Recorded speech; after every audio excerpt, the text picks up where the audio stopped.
l'argent. Ce mot fait battre le cœur plus vite.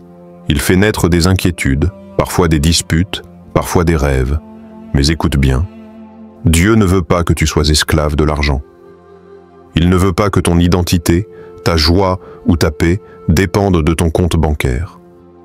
Il veut que tu sois libre et que ton argent devienne un outil au service de ton appel, pas un fardeau qui écrase ton âme. La Bible est claire, car là où est ton trésor, là aussi sera ton cœur.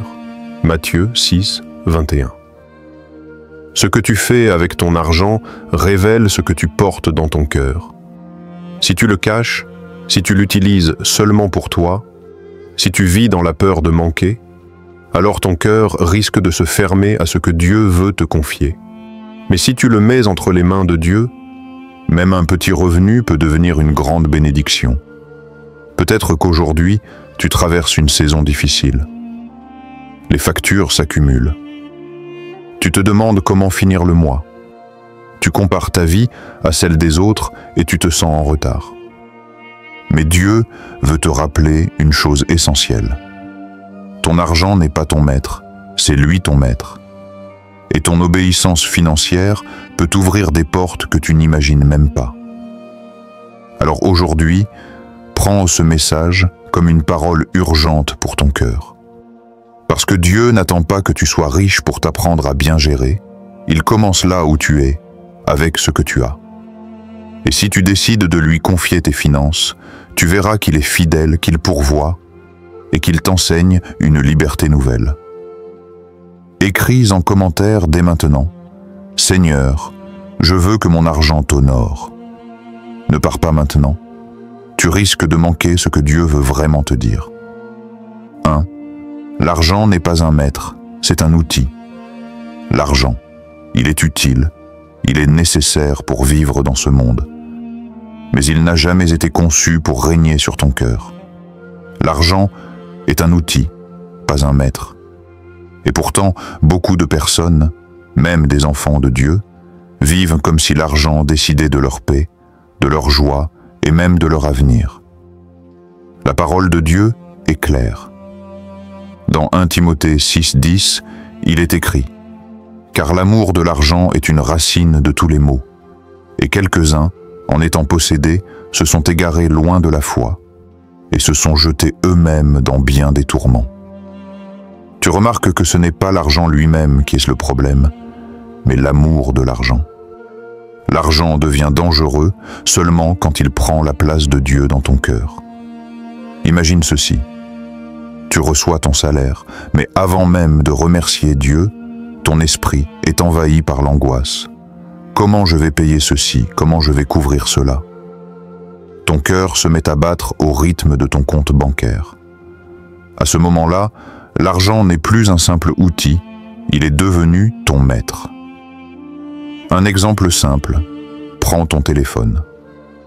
C'est un outil, il peut servir à appeler, à envoyer un message, à consulter la Bible.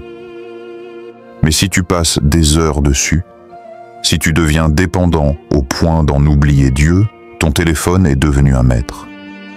Eh bien, l'argent fonctionne de la même façon. Dieu veut que tu utilises l'argent, mais il ne veut pas que tu sois utilisé par l'argent. Quand tu commences à chercher l'argent avant de chercher Dieu, tu te mets en danger. Jésus l'a dit clairement, « Nul ne peut servir deux maîtres, car ou il haïra l'un et aimera l'autre, ou il s'attachera à l'un et méprisera l'autre. Vous ne pouvez servir Dieu et Mammon. » Matthieu 6, 24. Dans la vie quotidienne, ça veut dire quoi?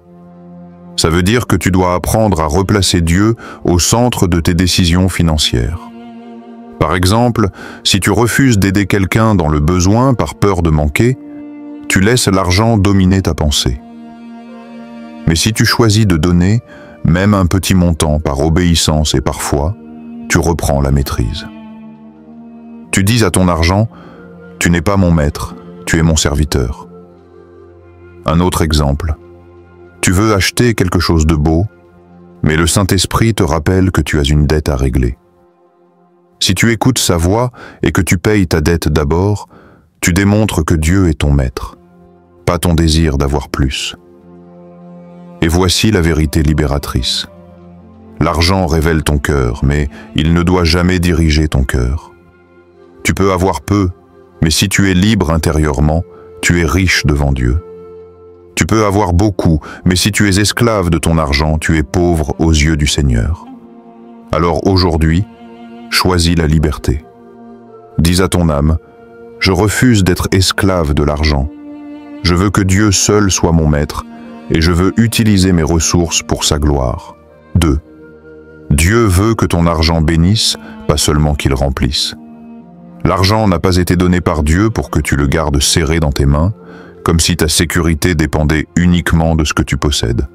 Non, l'argent est une semence. Et une semence n'a pas de valeur si elle reste enfermée dans un sac. Elle porte du fruit seulement quand elle est semée en terre. La parole le dit clairement. L'âme généreuse sera comblée, et celui qui arrose sera lui-même arrosé. Proverbe 11, 25. Cela signifie que ce que tu donnes, ce que tu sèmes dans la vie des autres, revient vers toi d'une manière ou d'une autre. Dieu a créé une loi spirituelle. La générosité attire la bénédiction. Peut-être que tu dis en toi-même, « Mais je n'ai pas beaucoup. Je peux à peine couvrir mes besoins. » Laisse-moi te dire quelque chose. Dieu ne regarde pas la quantité. Il regarde ton cœur. Rappelle-toi l'histoire de la veuve dans Marc 12, 41-44. Elle a donné 2 petites pièces, presque rien. Mais Jésus a dit qu'elle avait donné plus que tous les autres, parce qu'elle avait donné de son nécessaire, avec foi et avec amour. Dans la vie de tous les jours, ça peut ressembler à ça. Tu as seulement 5 € dans ta poche, mais tu décides d'acheter un repas chaud pour une personne sans abri. Tu crois que c'est petit? Pour cette personne, c'est peut-être la preuve que Dieu ne l'a pas oublié. Tu prends le temps de donner une offrande à ton église, même quand tu aurais pu utiliser cet argent pour autre chose. Tu crois que c'est perdu? Non, c'est une semence dans l'œuvre de Dieu. Un exemple concret. Imagine un agriculteur qui garde toutes ses graines dans un sac par peur de manquer. Au début, il pense être prudent. Mais quand vient la saison, il n'a rien à récolter parce qu'il n'a pas semé. Ainsi en est-il de ton argent. Si tu gardes tout pour toi, par peur, tu risques de te retrouver vide. Mais si tu sèmes, tu récolteras. Peut-être pas toujours en argent, mais en paix, en amitié, en protection, en faveur divine. Dieu veut que ton argent circule, qu'il bénisse, qu'il soutienne, qu'il encourage. Chaque fois que tu donnes, même petit, tu fais entrer la lumière de Dieu dans un domaine de ténèbres.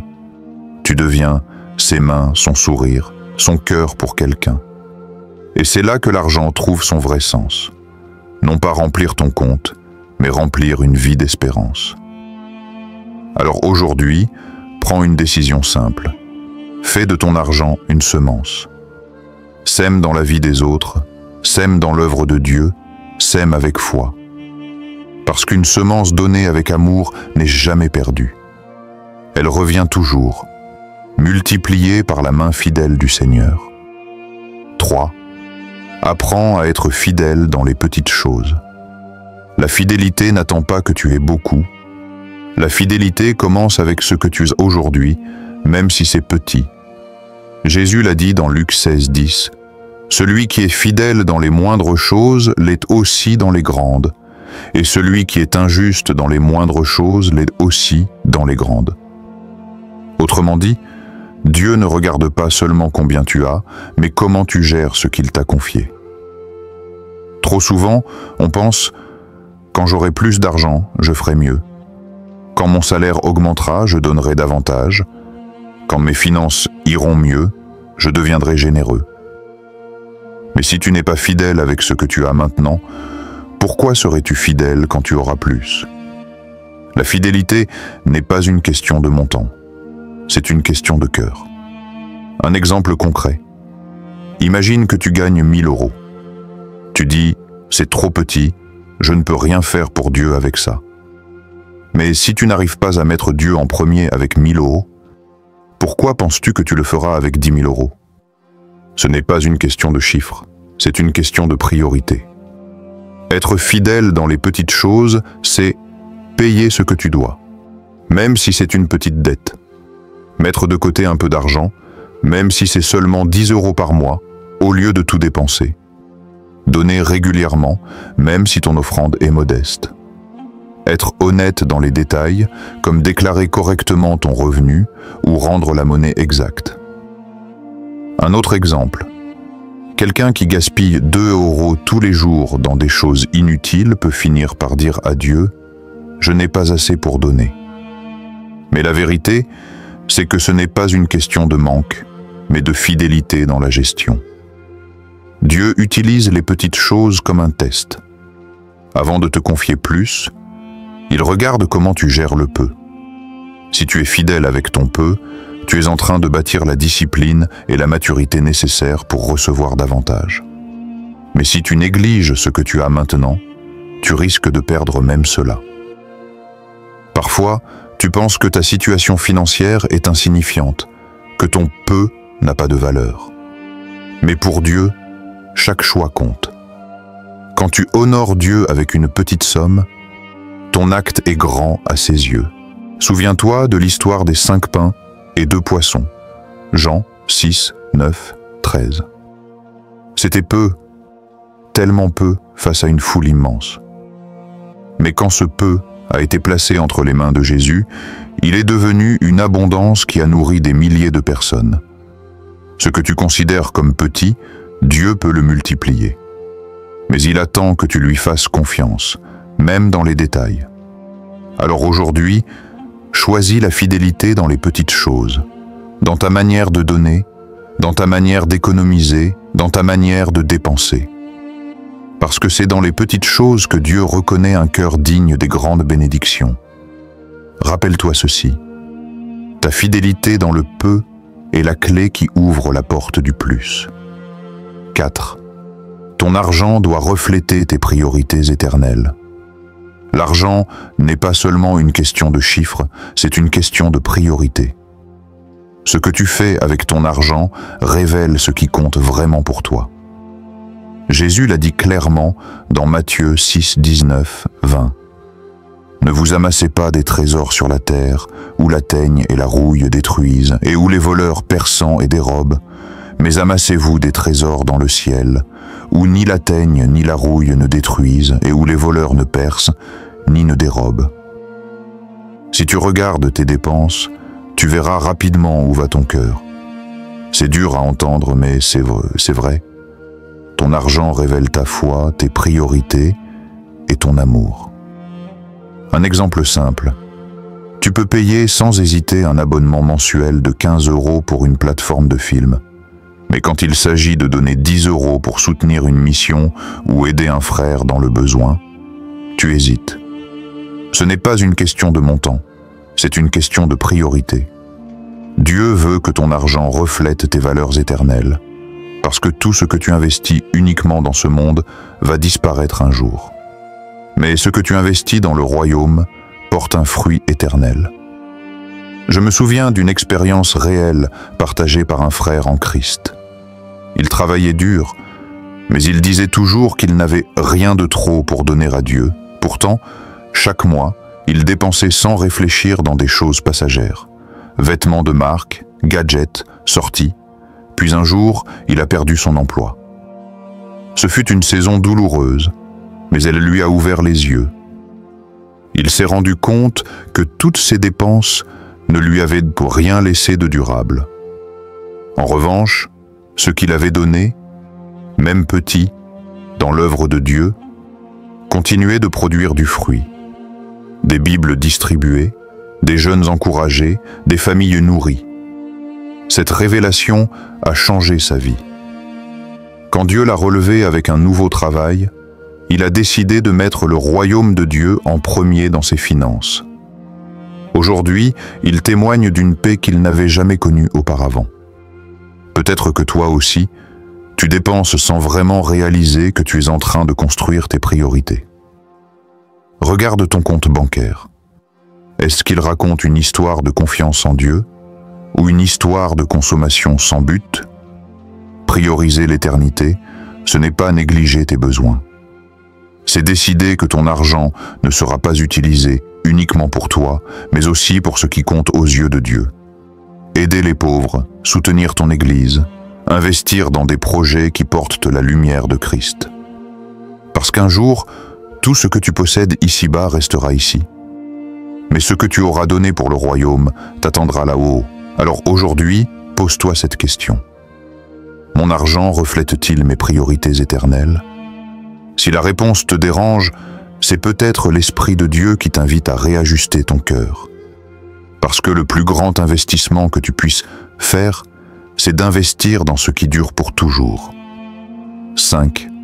Dieu promet de pourvoir si tu lui fais confiance. La plus grande peur que nous avons souvent avec l'argent, c'est la peur de manquer. Cette peur peut devenir si forte qu'elle nous pousse à garder, à retenir, à contrôler chaque détail. Mais Dieu veut te rappeler aujourd'hui que c'est lui ta véritable source.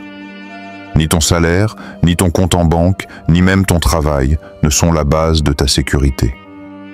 Ton Père céleste est la source qui ne tarit jamais. La Bible dit dans Philippiens 4, 19 « Et mon Dieu pourvoira à tous vos besoins selon sa richesse, avec gloire en Jésus-Christ. » Remarque bien, Paul ne dit pas « selon tes efforts » ou « selon ton salaire ». Il dit « selon la richesse de Dieu ».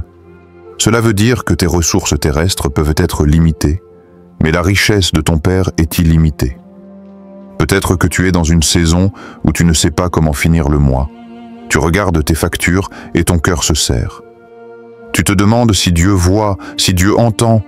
Oui, il voit. Oui, il entend. Et sa promesse tient toujours. Il prend soin de ses enfants. Un exemple réel. Une sœur témoignait qu'elle avait perdu son emploi brutalement. Elle n'avait plus rien, seulement quelques économies. Mais au lieu de céder à la peur, elle a choisi de continuer à donner, même petit. Elle donnait 2 € à l'église, parfois un repas à un voisin, tout en priant avec foi. Les gens autour d'elle ne comprenaient pas, mais elle avait placé sa confiance en Dieu. Quelques semaines plus tard, sans même chercher, une opportunité de travail est venue à elle. Un travail mieux payé, plus stable, et qui lui donnait même plus de temps pour servir Dieu. Elle disait avec des larmes, « J'ai découvert que Dieu est vraiment fidèle quand on lui fait confiance, même dans nos finances. Voilà ce que Dieu veut faire avec toi. Il veut te libérer de la peur du manque. Il veut que tu apprennes à lui faire confiance, même quand la logique te dit le contraire. Parce que la provision de Dieu ne se limite pas à de l'argent. Elle peut être une paix intérieure au milieu du vide, une faveur inattendue, une porte ouverte au bon moment, une aide qui arrive quand tu ne t'y attends pas.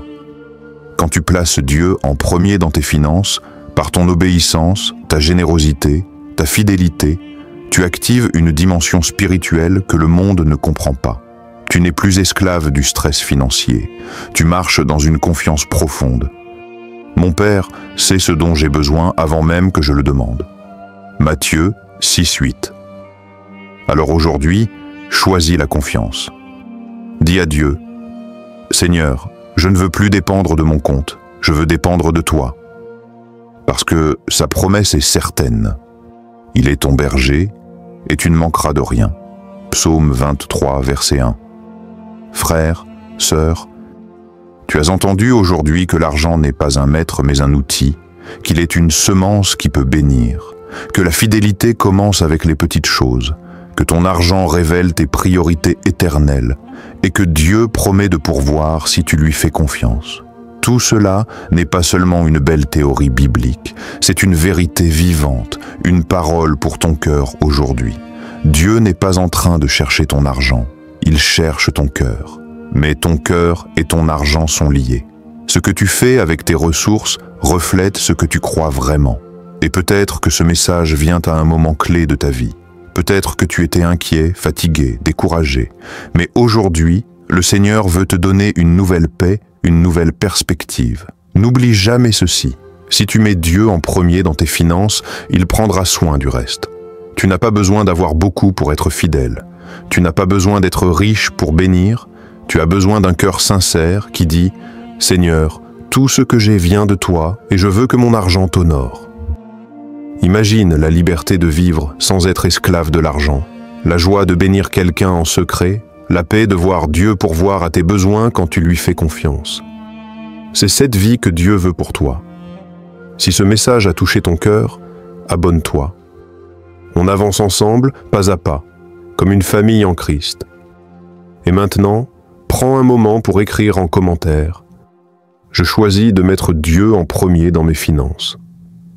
Ta déclaration pourrait être la semence qui changera non seulement ta vie, mais aussi celle de quelqu'un qui lira ton témoignage.